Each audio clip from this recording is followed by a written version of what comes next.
Hey folks, it's Amar Sheth. Welcome aboard. This is the Social Success Factor, and today I have a great guest with me, Mr. Dale Zwizinski. He's a friend of mine, full disclosure, but I wanted to have him on because Dale is not just the head of sales at a company, but he's a social selling practitioner.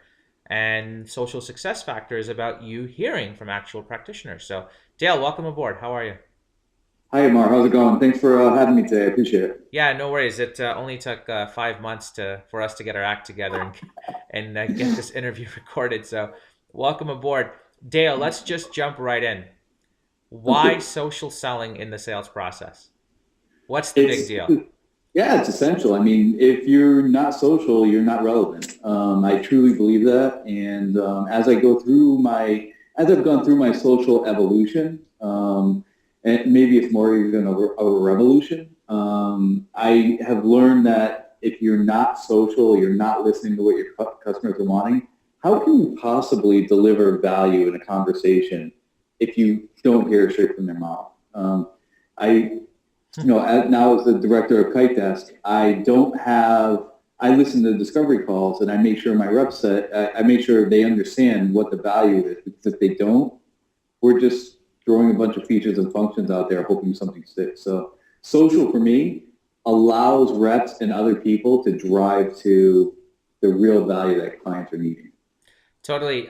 You and I have chatted before, and you use this great term, right? That sales is like diversifying your portfolio.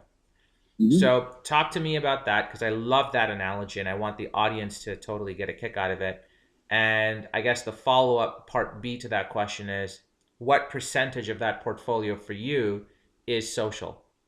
Yeah, I mean, if you look through the evolution of selling, there's tons of things: knocking on door to door, calls, webinars, emails, LinkedIn emails, etc.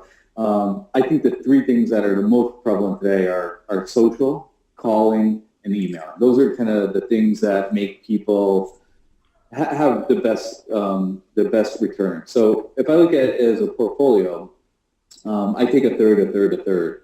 And I think it's more a third, a third, a third today because social is a bit new. And as we go through the evolution of social, I believe, or the evolution of sales, I shouldn't say the evolution of social because social is one component of the overall toolbox. But Yeah. I see social growing from a third of the portfolio probably to more, almost half the portfolio.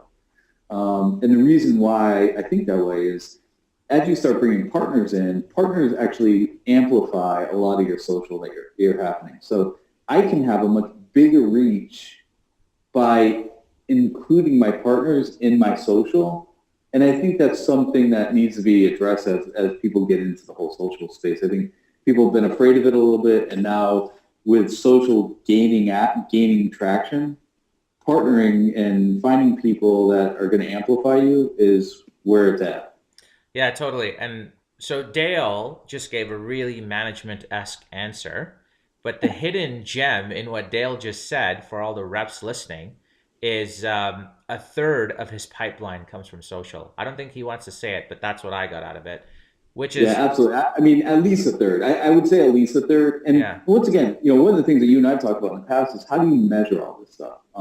It's difficult, Yeah, you're spot on, and I want to take the conversation there because I think that the reason management is resisting, and maybe resisting is not the right word, but I think management just doesn't know, right? Like, there's a study that just came out, and I think it's Forrester, and I could be totally wrong, but I'm gonna go with Forrester here. They said that 21 point X percent of the sales reps' day is spent selling. That's It's it. crazy. It's crazy, right? So 8 hours a day, 60 minutes an hour, 480 minutes a day, 21% is just a touch over 96 minutes, right? So a Crazy. 96 minutes a day is spent on selling. If I'm a manager and I don't have ROI and I can't measure the value of my rep even spending 10 minutes on LinkedIn, of course I'm going to say don't waste your time there. I don't blame them, right? Absolutely. I mean, and now that I manage a team, I did when I first started social, I totally did social wrong. And I think you can do social wrong if you're not guided properly. Like you can, especially the salesperson, we all have ADD, so you can get like brought into the LinkedIn. You're looking at Twitter, and all of a sudden, an hour goes by, and you're like, "Oh, that wasn't good." Yeah. So I think that is the big fear because salespeople do get in that space. So there's two things with social. One is you can completely do it wrong, and if you do it wrong, it can not only hurt your brand from an organization, but a personal perspective. I've seen some people really doing social wrong nowadays. We know who But they the are. and the other thing is to make sure that you focus them on the right things to do within that process. It really should only take you 20 minutes a day. It really isn't this big issue of I need to social sell, or you see people posting stuff on Twitter all the time. It's not like that from a true practitioner sales world. It's not. That's not the case. Yeah, I totally agree. I think we had a client come to us and say, Amar, thank you for teaching my reps a formal process around social. But he Right. said something really cool, which made me think I need to share this with my marketing guy because it needs to go into all of our collateral. But that thing was really, thanks for showing my reps what to do on social, but more importantly, thanks for showing them what not to waste their time on. Exactly. Because again, time is finite, time is money, right? It is the most important resource we can give of ourselves as human beings to our managers, our buyers, our prospects, etc. So, yeah, I totally agree with you. I think the metrics piece is lacking, and I think you guys are doing a great job, of course, at Kite Desk in solving that challenge. But I think the evolution for that is next. I think 2015 is definitely that year where we as a community of social media practitioners really show the world that yes, I can do something, I know how to measure it, and these are the results. I think And that's down the and pike. and I think what management needs to understand is that it's the less expensive way to do all the stuff you're doing. A cost per we're starting to measure cost per lead, cost per acquisition, customer acquisition. Social by far is way less. Let's say it's $250 to acquire a customer when you buy a list and call them and all that stuff. Social is like $5. It's literally that much of a difference, and we're starting to measure it internally with ourselves. And you and I have talked about this a lot, but we want to hear a lot more from practitioners and what they're doing because Yeah. these things are happening through the process. And if we can just capture some of the best practices, people are doing it very successfully today. You and I know them, Yeah. and I think they're exceeding quota. The cost of per acquisition is way down. And here's the thing that I love the most about it.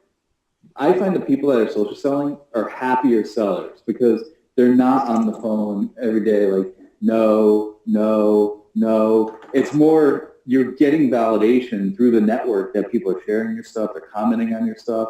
So they get almost more instant gratification than getting a no on the phone constantly.